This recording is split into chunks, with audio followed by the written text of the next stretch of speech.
प्रिय छात्रों नमस्कार। कक्षा 10वीं गणित में स्वागत है और आज हम प्रश्नावली 1.4 का प्रश्न क्रमांक 2 हल कर रहे हैं और इसमें हमने यहाँ पर देखो पहला क्वेश्चन जो शांत दशमलव था, दूसरा क्वेश्चन जो शांत दशमलव था और चौथा क्वेश्चन जो शांत था, इनके दशमलव प्रसार निकाले हैं बिना भाग दिए एक दूसरी ही विधि से और जो कि ऑथेंटिक है, आप बोर्ड एग्जाम में कर सकते हो। तो अब इसके बाद हमें करना है छठवां, क्योंकि जो प्रश्न क्रमांक 2 है ये कह रहा है कि उन परिमेय संख्याओं के दशमलव प्रसारों को लिखो जो केवल शांत हैं। तो यहाँ पे देखो ये भी शांत है, ये भी शांत है, ये शांत है, तो इन तीनों के हमने निकाल दिए दशमलव प्रसार, जो कि आपको प्लेलिस्ट वाले वीडियोस में मिलेंगे। यूट्यूब पे सर्च करेंगे ना फ्री ऑनलाइन कोचिंग, तो आपको सारे वीडियोस मिल जाएंगे। लेकिन अब हमें निकालना है ये छठवां शांत दशमलव है जो, इसको निकालना है। तो चलिए शुरुआत करते हैं, अलग से लिख लेते हैं इसको। तो हमने इस तरीके से लिखा, अब इसका दशमलव प्रसार कैसे निकाल सकते हैं बिना भाग दिए, तो चलिए शुरुआत करते हैं। देखो क्या करना है, पहले तो हम इसको ज्यों कहते हैं लिख लेते हैं 23/2 के ऊपर 3 की घात गुणित 5 के ऊपर 2 की घात। इसके बाद आपको बहुत ही सिंपल तरीका मैं आपको बताने जा रहा हूँ। देखो यहाँ पे 2 के ऊपर 3 की घात है, अब 5 के ऊपर 2 की घात है साथ में, लेकिन आपको क्या करना है कि 2 की घात इसको 10 इसको इसमें गुणा करना है। तो गुणा कब हो सकता है, गुणा करने से क्या फायदा होगा, ये 10 बन जाएगा। 10 बनेगा तो हम आराम से दशमलव लगा देंगे, भाग देने की जरूरत नहीं होगी। लेकिन इसका इसमें गुणा होगा कैसे, जब घातें समान हो। यहाँ पे 2 के ऊपर 3 की घात है, यहाँ 5 के ऊपर 2 की घात है, तो घातें तो समान है ही नहीं। तो 5 के ऊपर 2 की घात है, 5 के ऊपर 3 की घात बनाने के लिए हमें एक 5 का गुणा और करना पड़ेगा, क्योंकि इस 5 पे 1 की घात मानी जाती है और गुणा में घातें जुड़ती हैं। तो 2 की घात और 1 की घात 5 के ऊपर 3 की घात हो जाएगी। तो हमने क्या किया, सिर्फ एक 5 की कमी पूरी की, लेकिन जो हम यहाँ पे नीचे करते हैं वो हमें ऊपर भी करना पड़ेगा, क्योंकि हम किसी भी समीकरण में मन से संख्या नहीं जोड़ सकते। अगर जोड़ेंगे तो अंश बाहर में बराबर बराबर जोड़ेंगे, ताकि वो एक दूसरे को कैंसिल करते हुए समीकरण को ज्यों का त्यों रखें। इसलिए अगर हम हर में 5 का गुणा करेंगे तो हमें अंश में भी 5 का गुणा करना पड़ता है। तो अब हमने ये कर दिया, अब आगे बढ़ते हैं। 5 तिया 15, 15 की 5 हासिल आ जाएगी, 1 5 दूनी 10 और 1 11, तो ये तो हो गया 115।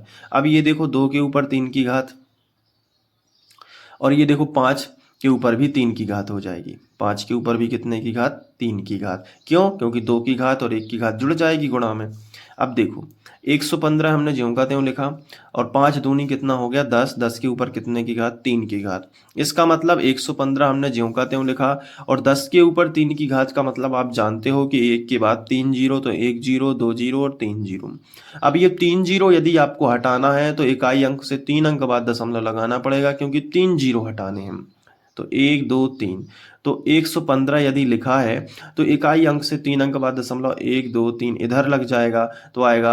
अब दशमलव के इस तरफ हम मन से जीरो लगा सकते हैं, तो उत्तर आएगा 0.115 और यही आपका उत्तर माना जाएगा।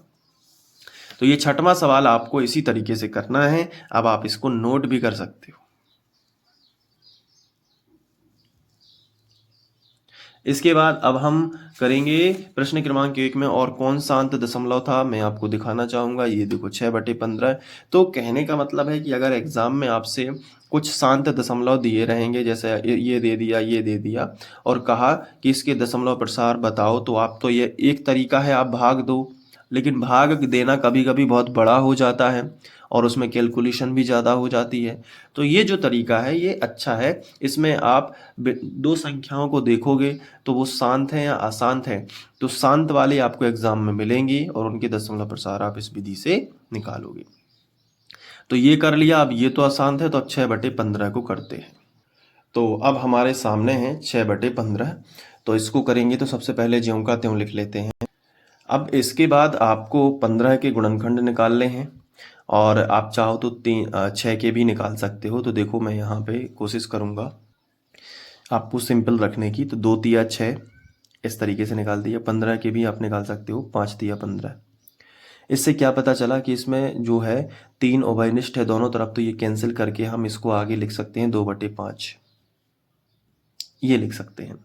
ठीक है, और ये काफ़ी इंपॉर्टेंट रहेगा अपने लिए। तो हमने लिख लिया 2/5। अब हमें 5 को 10 बनाना है, तो हमें 2 का गुणा करना पड़ेगा। मन से। तो 2 का गुणा जब हम नीचे करते हैं तो 2 का गुणा हमें ऊपर भी करना पड़ेगा, क्योंकि हमें इसको 10 बनाना है। तो अब गुणा करो, 2 दूनी 4 और 5 दूनी 10। 10 है मतलब एक जीरो है, तो यहाँ दशमलव आ जाएगा, यानी कि 0.4 इसका आंसर आ जाएगा। बहुत ही सरल था ये। 8वीं के बाद अब हम करेंगे इसका 9वां क्वेश्चन। तो मैं यहाँ पे 9वां प्रश्न लिख लेता हूँ, जो कि शांत था। 35/50 ये 9वां प्रश्न है। अब इसको भी हल करना है। तो चलिए इसके गुणनखंड निकालते हैं। सबसे पहले तो हम इसको लिख लेते हैं 35/50, इसको हमने लिख लिया।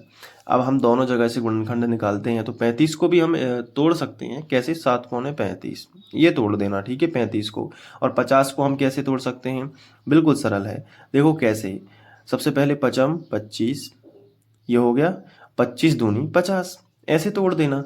5 25 और 25 दूनी 50। आप चाहो तो 50 के इस तरीके से गुणनखंड निकालोगे, वही आएंगे। जैसे आप 2 से भाग दोगे तो 50 के आधे हो जाएंगे। 25 में 5 का ही भाग जाता है, तो 5 25 पर 5 एकम 5, ऐसे कर देना। अब यहाँ से देखो, एक 5 से एक 5 कैंसिल हो गया, तो नीचे क्या मिला?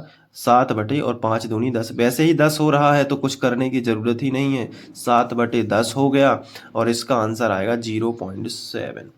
तो इस तरीके से ये सारे शांत दशमलव जो है, इनके हल हमने निकाल दिए। आप चाहो तो नोट कर सकते हो। यहाँ पे नोट करो, ये 6/15 वाला पहले और 35/50 वाला। तो आई होप आपको ये वाला क्वेश्चन दूसरा अच्छे से समझ में आ गया होगा। अगर आ गया है तो कमेंट करके ज़रूर बताएं और लाइक करें वीडियो को, और अपने दोस्तों के साथ में भी शेयर करें। मिलते हैं नेक्स्ट वीडियो लेक्चर में, जिसमें हम पढ़ेंगे आगे के कुछ सवाल। और जितने भी बच्चे नए हैं वो प्लेलिस्ट से ज़रूर पढ़ें, क्योंकि प्लेलिस्ट से क्या होता है, क्रमानुसार आप अध्ययन करोगे तो आपको ज़्यादा से ज़्यादा फायदा होगा, बेहतरीन समझ में आएगा। मिलते हैं नेक्स्ट वीडियो लेक्चर में। Thank you.